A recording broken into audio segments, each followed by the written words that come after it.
you all on YouTube who you all thought the most wasted characters in anime were. And today we're going to find out. We're going to vote. We're gonna come to some answers once and for all. I took your answers, randomized them, and put two characters up against each other. What we're going to do now, we're going to vote on these characters and, you know, open the dialogue to see who really is the bigger waste, right? And so to start, this card right here is card number 1. This card right here is card number 2. We're going to have y'all vote either 1 or 2. We're going to open a dialogue on how and how much each of these characters were wasted.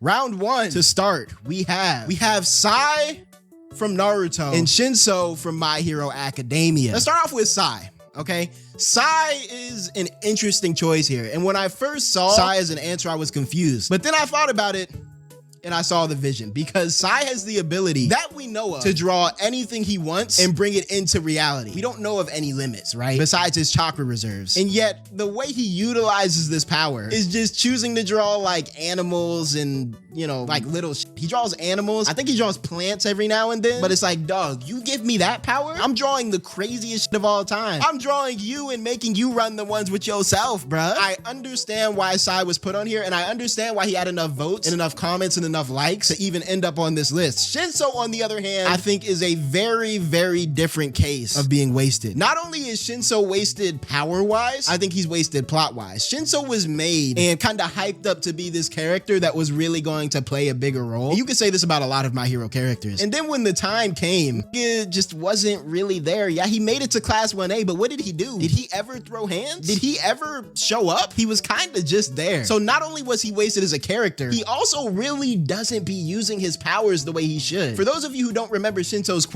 quirk was a brainwashing quirk, where if he spoke to you and you responded, you were brainwashed and you would listen to anything he says. You would do his bidding. That could be super cracked. Now you could say, if you know the quirk, if you know his quirk, it's easy to counter. Just don't fucking talk to him. He is a master rage baiter to get people to talk to him. He manipulated Giganto Machia. Okay, he did do that. He did do that. But even then, where was he doing the all for one? You know, the all for one loves to talk. Look, easy strategy right here. Watch this. Cammy, use illusion to disguise him. Pull him up on all for one, disguise him as All Might, have him go, yo, all for one, you a hoe ass, lame ass nigga. All for one gonna go, no, you brainwashed. And I think the reason Shinso was wasted, let's keep it a stack. The reason Shinso was wasted because he was too fucking strong. His quirk was too strong, was kind of unbeatable in a way. And you know, he could have ended the show way too quickly. And what you'll find with a lot of characters, especially My Hero characters, is that a lot of times, not only are the characters wasted, if their quirk is too cracked, they'll kind of just not use it all the way. But we'll get into that more later. According to y'all vote, y'all said that Shinso was more wasted than 𝙏𝙖 power-wise, and I would 100% agree with y'all. So let's move on to round 2.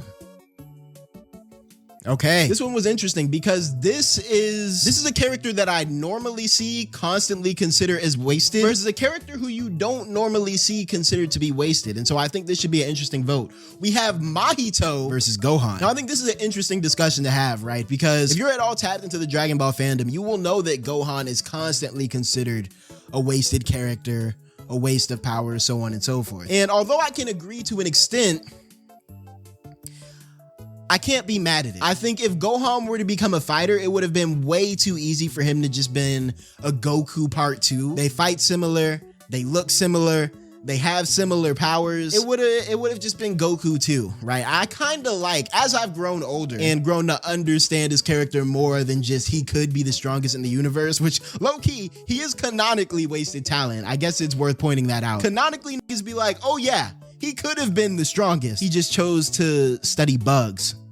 And that's probably why he won your all vote. But I also understand why Mahito was voted on here. Mahito, I think he served his purpose in the story. However, I'm not going to cap and I'm not going to hold you. Mahito could have been in-game villain material. His power was insanely cracked, where I really think they only scratched the surface of what he can do. But I think his character and the parallel that he had to Yuji, I wanted to see that stretched out and fleshed out a bit more. I would want to see Mahito become a bit more mature, a bit less of a goofball. I think what I wanted to see was a Mahito that really wanted to cause havoc. The Mahito that we got, the Mahito that we knew, was kind of childish and kind of just wanted to have fun and fuck around. I want to see a Mahito that mastered his ability, mastered his domain and like really put a concerted effort into doing damage. With that said, you all voted Gohan as the more wasted character, the more wasted power, and I don't know if I agree with that. I don't know if I agree with that, and I'm gonna say that for two reasons.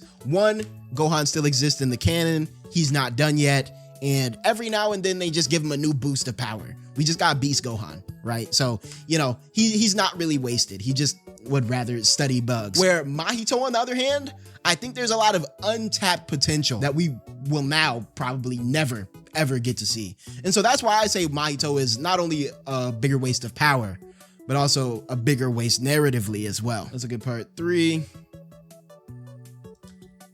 Okay, this was interesting. So we have Kai Chisaki, Overhaul from My Hero Academia versus 𝙏𝙏 from Dragon Ball, Dragon Ball Z and Dragon Ball GT, I believe. I don't think he was in Dragon Ball. Hey, if you're enjoying this video, you should consider checking out my Patreon, where I have my full unedited reactions for videos like this one. I'm also offering seasonals that we don't cover on the channel and Patreon exclusive content. So if you want more content or just a way to support the channel, check it out. Here's what I'm gonna say about this one. Let me start off with 𝙏𝙏. 𝙏𝙏 is probably one of my biggest heartbreaks in anime, bro. I remember being a kid, how excited I was for 𝙏𝙏, how excited I was Dragon Ball was introducing a new character that kind of looked like me with his big head ass and, you know, skin complexion, whatever. First of all, 𝙏𝙏 was supposed to, damn, no one fucking with the 𝙏𝙏? Okay, I see it though. 𝙏𝙏, first of all, he was supposed to be Goku's protege. He fused with Majin Buu. That right there is a shit ton of power. He was set up to be a big character and then just narratively was dropped. Niggas just did not care about 𝙏𝙏. I don't even know if he's canon anymore. Is 𝙏𝙏 still in the canon, or like, what's going on with 𝙏𝙏? Where the is 𝙏𝙏? Overhaul, on the other hand, character 1 that y'all overwhelmingly voted for. I don't know if he was narratively wasted. I think he served his purpose in the narrative, but powers wise, I don't think it's insane to say that Chisaki had the strongest quirk, the strongest individual quirk in the show. Chisaki had the ability, Overhaul, anything that he touches, he can deconstruct and put it back together however he can fathom. No drawbacks that we know of besides those little bumps that randomly appeared on his skin. No drawbacks, no limits. If he could touch it, he could break it and put it back together. His quirk was so strong, in fact, that another one of the strongest quirks in the show, 𝙏𝙖, is literally, spoiler alert, is literally just his quirk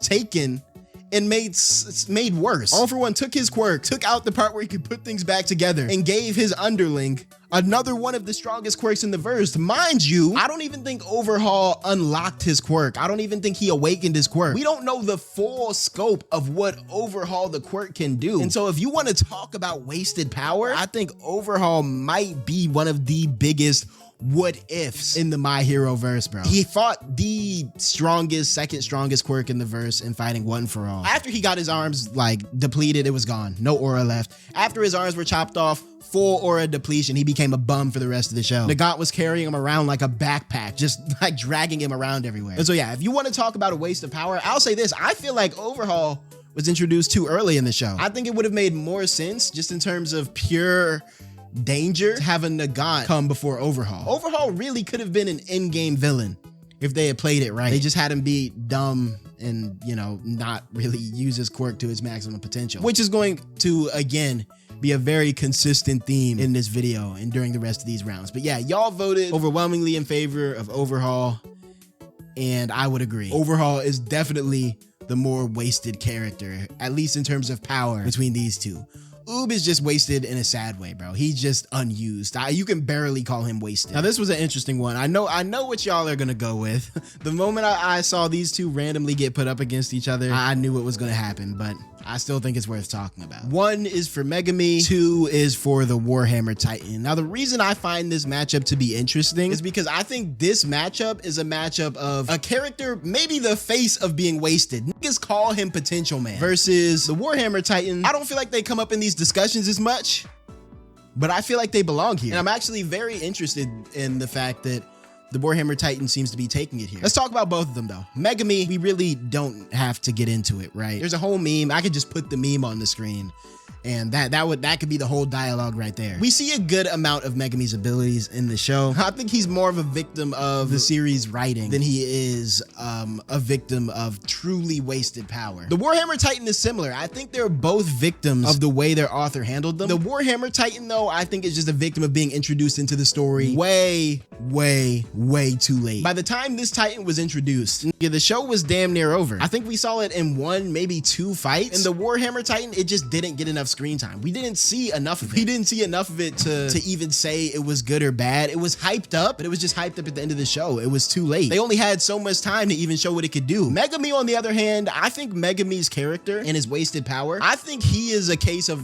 too many fucking powers being crammed into that curse technique. Let's remember what we're looking at when we look at the full scope of Megumi's ability. We are looking at 10 separate abilities, right? 1 for each Shikigami, some Shikigami having multiple. And not only are we looking at 10 separate abilities, we're also looking at the ability to travel through shadows, something he barely ever does. That could be a curse technique on its own, a very strong curse technique at that. And on top of that, a domain, which gives him more abilities like cloning himself and combining all of his abilities at once. He can also do that, mix and match his abilities to make other abilities.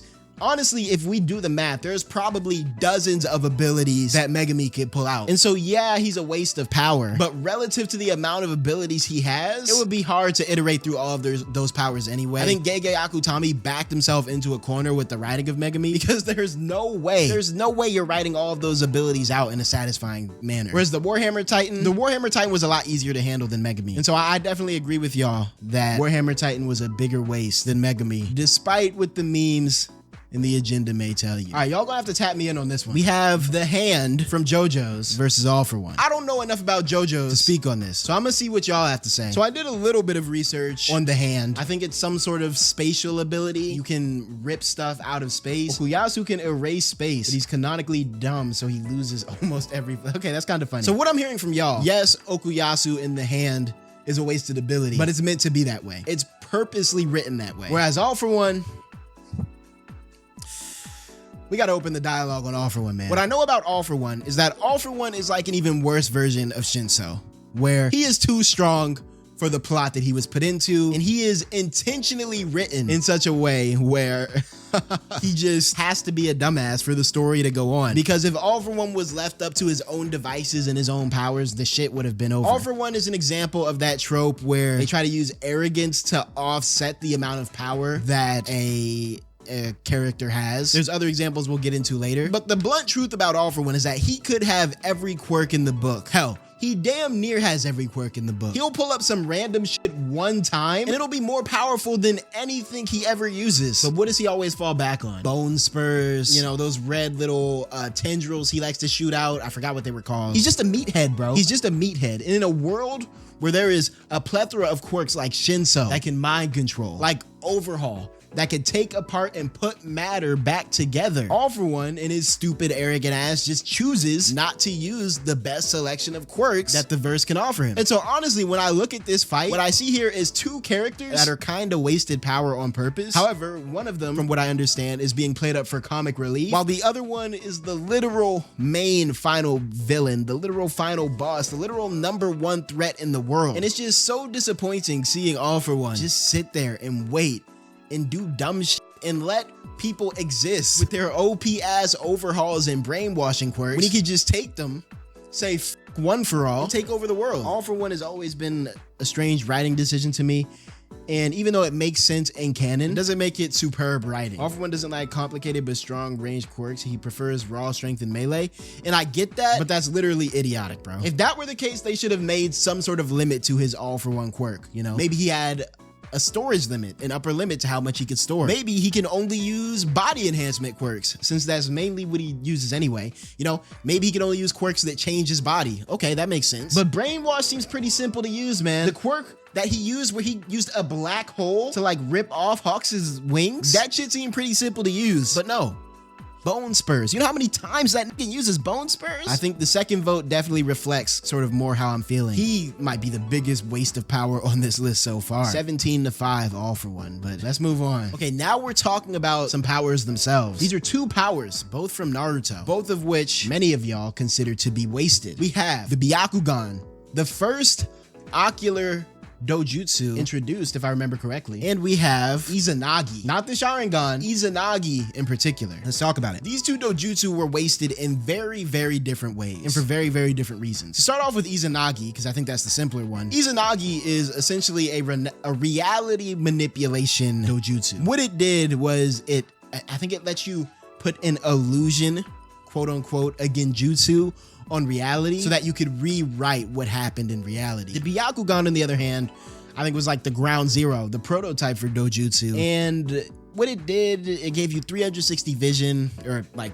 350 degree vision. You could see around most of your head. They couldn't even give you the full range. They had to have that little dumbass blind spot. And it also allowed you to see chakra nodes, stuff like that. It was pretty cool. It was a strong dojutsu. However, these two dojutsu, the Byakugan and Izanagi, part of the Sharingan respectively, were wasted for very different reasons. Izanagi was wasted because it was too fucking broken, and Kishimoto could not have Sasuke being stronger than Naruto. Let's just keep it a stack right now. That's not how the story was working. Byakugan was wasted because Kishimoto stopped giving a and started ultra glazing the Sharingan. I think early in the series, they were a bit more, they were a bit closer in nature. The Sharingan gave you like, increased vision. You could copy techniques. Okay, cool. And the Byakugan gave you chakra vision, 360 vision. Cool. Sharingan was probably a bit stronger, but the Sharingan, if I remember correctly, was an evolution, an offshoot of the Byakugan anyway. The Byakugan, however, wasn't given a fraction of the additional love that the Sharingan was given. Between Mangekyo, between 1, 2, and 3 Tomoe, between Izanagi, between the Genjutsu, the Sharingan just became like a kind of catch-all everything button in Naruto, while the Byakugan became the goofy see everywhere, but you don't actually see everywhere dojutsu. And so I can agree with y'all here. Between the Byakugan and Izanagi, yes, Izanagi wasn't utilized to its maximum potential, but it's only because it would have broke the story. Byakugan, on the other hand, Byakugan was just hoed. All right, let's move on. This one was interesting. I feel like these two characters hold similar roles in their story. We have another Naruto character and a Hunter x Hunter character. Leorio from Hunter x Hunter versus Sakura from Naruto. Let me get the vote going so y'all can vote. All right, let's start with Leorio. No, let's start with Sakura. If Sakura came out today, I think y'all would be going crazy on her. Sakura was one of the first characters to have genuine agenda against her before like agenda posting was even in its final form. Before agenda posting was what it is now, Sakura had an agenda against her. And I think that's very telling. I think that's very telling of how people felt about her character. Sakura, she had a lot of power. She had a lot of potential, but we know how Kishimoto got when writing women. After they turned to teenagers, after Shippuden started, she just wasn't really in the story like that anymore. She had her moments where she really came in and did some big shit and really played a massive role in like the war. Everyone likes to play her one little clip where she punched Kaguya in the dome, and she did knock the hell out of Kaguya's dome. I'll give her that, but it's kind of all we can really say. They said for the longest time her biggest accomplishment was reviving a fish. Y'all don't remember about the OG agenda posting, bro. Leorio, on the other hand, he's wasted power, wasted potential. I think we have two potential men right here, a potential man and a potential woman. I think we have two potential merchants right here, but I think his fits in the story a bit better, right? Leorio, I always felt like had an intentional contrast against the prodigies that he hung around. Killua was a prodigy, Gon, prodigy, Kurapika, prodigy. All three of his homeboys were prodigies in their own way, and Leorio provided a good contrast against that. If anything, I would say the only reason I would call Leorio wasted potential is because we haven't gotten to see the end of his arc, and we probably never will, given the rate that Togashi is writing the story. So maybe once Hunter x Hunter reaches its indefinite hiatus, where we're not getting any more of it, we'll be able to say that Leorio was one of the biggest potential men. But for now, I think he was a bit more intentionally written to be, he's like the everyman, right? He's the character that you and I are supposed to project onto and say, shit, if Leorio could do it, maybe I could. And let's keep it a stack right now. Leorio is still above average. You know what I'm saying? I think even in terms of Nen, he's above average or decent.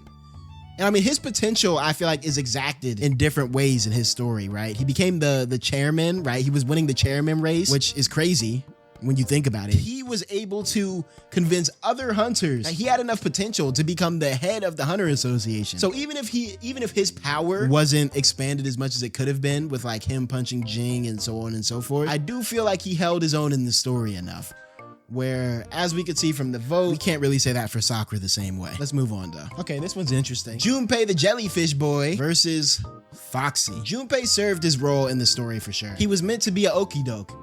He was meant to, get the audience in their emotions. He was meant to win over the audience and then be ripped out from under them, right? Be flung out from under them, and that's kind of when we understood that, oh, JJK was going crazy. And he did show decent potential when, you know, I was about to say Shigaraki. He did show decent potential when Mahito unlocked his curse technique. I think he was able to make a whole gym pass out. You know, that's pretty cool. But I think relative to what we're seeing now in JJK, he wasn't all that really. Junpei is 1, Foxy is 2, but there's another ad. I keep starting the votes when the ads are in progress. So we saw a lot of potential from Junpei. We saw potential from him as a character, and him being, you know, potentially a part of the main cast. They even did that okie doke thing where they teased it in the opening. We also saw power potential from him, right? We saw that he was able to take out a whole gym full of normal high school students. But I think relative to what we saw in general, or to what we've seen in general rather, as JJK progressed, his powers seemed, you know, middle of the line to above average. Foxy, on the other hand, was introduced in probably the most filler ass arc of this whole series that I've seen so far. What was it? Long Ring, Long Land, something like that. Foxy had the power to slow things down. Anything that got caught in like his slow beam would just instantly freeze to a halt. And I mean, if he would have been less absolutely fucking stupid with his powers and just used them to kill people instead of doing these weird little, what was it, Davy Jones games? If he would have used his powers in tandem with, you know, Bloodlust or Lethal Weapons, he would have gotten niggas up out of there. A lot of people probably would have died to Foxy, including Monkey D. He had Monkey D on the back foot. However, he decided to bullshit. He decided to play little games, to have a boxing match. He was really just a silly dude, in all honesty. And I kind of respect Oda for, you know, standing on his goofiness. That's one thing that I do like about his writing, is that, you know what I mean? You expect it to kind of lock in and get shonen serious, but no, he stands on his goofiness, and he'll have a character with a OP ass ability just be a goofy goober. You know what I'm saying? So if we're talking wasted power, it's definitely Foxy. But if we're talking wasted narrative potential, I'd give it to Junpei. But I don't even know if I consider Junpei wasted, because like we said, Junpei was intentionally wasted. He was made to win over the audience and then be ripped out from under us, you know, and have that be sort of a big moment. So yeah, he was wasted, but intentionally so. All right, we got 2 reality benders. We have, and you're gonna have to correct me, I'm not too tapped into Bleach. We have Gremmy, I believe, from Bleach, and Star and Stripe from My Hero Academia. 2 reality warpers, 2 blondes, I believe, who were kind of quickly introduced into their respective shows and then kind of pulled. But let's talk about it. I can't speak on Gremmy. I've never watched Bleach. I don't give a damn about Bleach. But what I do know is that he's so wasted that even me as a Bleach non-consumer know that he's wasted. If I remember correctly, he has the ability to bring his imagination into reality and he somehow loses the fight. I don't know how that's possible. I think what I've heard is that the dude he was fighting was so strong that he got in Gremmy's head and basically made him imagine him as more powerful than what he was. But if you're using reality warping powers to just make a bunch of firearms behind you, you're not using your shit right at all. On the other hand, we have Star and Stripe. I'd say Star and Stripe, for one, her power was more limited. She had reality manipulation, but she had a few constraints on it. But I'd say she had a much better grasp over her ability and how to use it. So I wouldn't call her as much of a waste of power as Gremmy. What I will say is that plot-wise, the role that she could have served was just completely and utterly decimated by plot. She could not beat Shigaraki plot-wise. Could she have beat him power-wise? Yes. Should she have beat him power-wise? Yes. However, what was it? Shiggy had some technicality where he didn't identify as Tinko Shimura, and so her ability didn't work on him.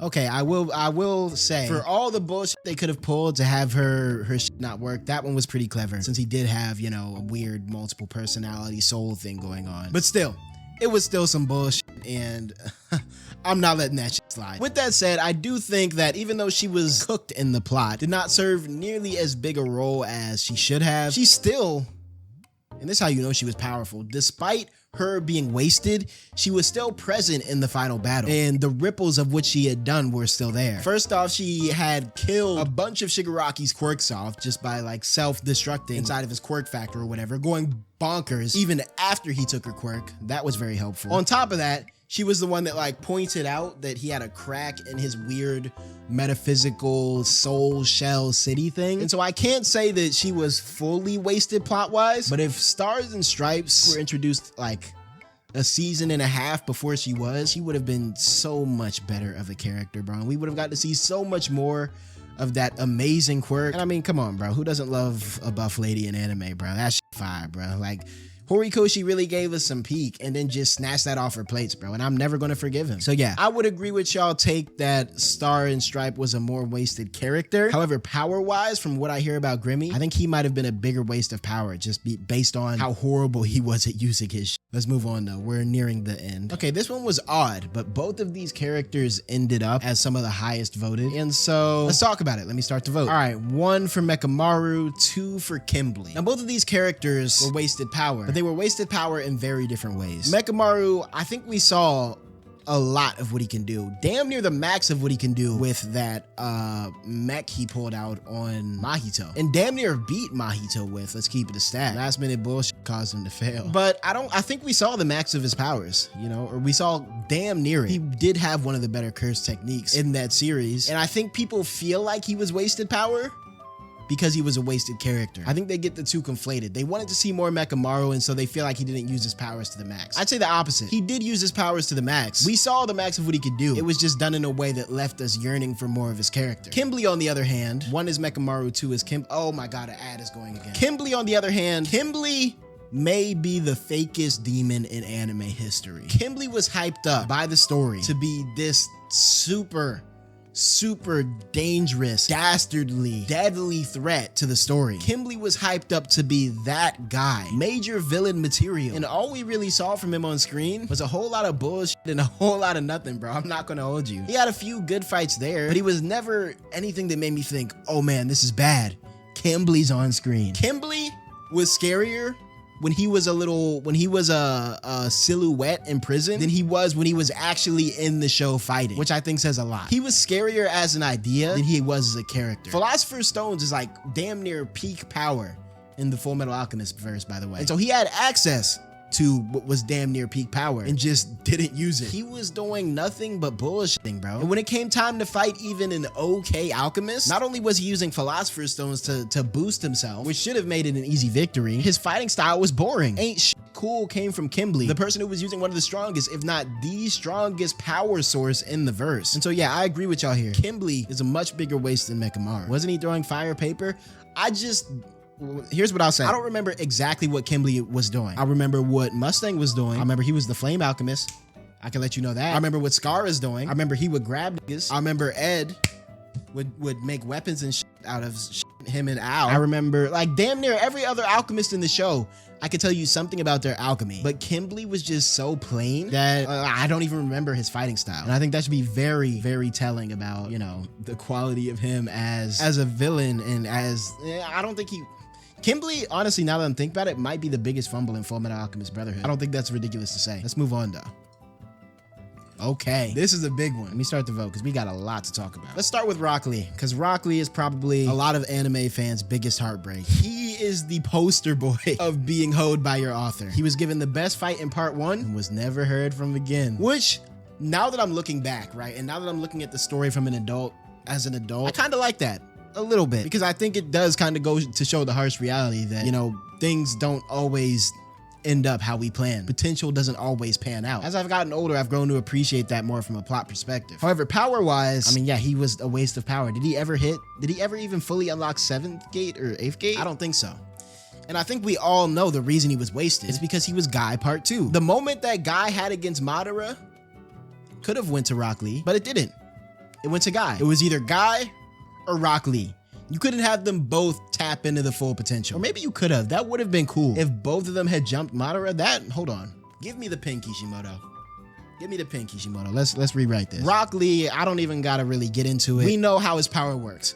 His power worked in a numerical way that literally made you anticipate each new step, each new gate, and we never got to see him go through all the gates. Pretty straightforward. Light Yagami, on the other hand, is a waste of power because similarly to All For One, his pure and unadulterated arrogance caused him to just be a dumbass, bro. A straight buffoon. He had the supernatural powers. There was no reason whatsoever he should have been caught. I don't know if he could have accomplished his lofty goal of becoming the god of the new world, but he could have gotten more criminals up out of there easily. But no, he had to have an ego and basically give L the alley-oop into taking him down, which just didn't have to happen. I think Light being a waste of power is further highlighted and underscored by the Death Note one-shot that they released in like 2017, 2018, where some other new teenage boy gets the death note, and instead of going on a psychotic murder spree where he leaves clues all around to let people know that it was him, I think the kid ends up somehow manipulating Donald Trump and the Japanese government.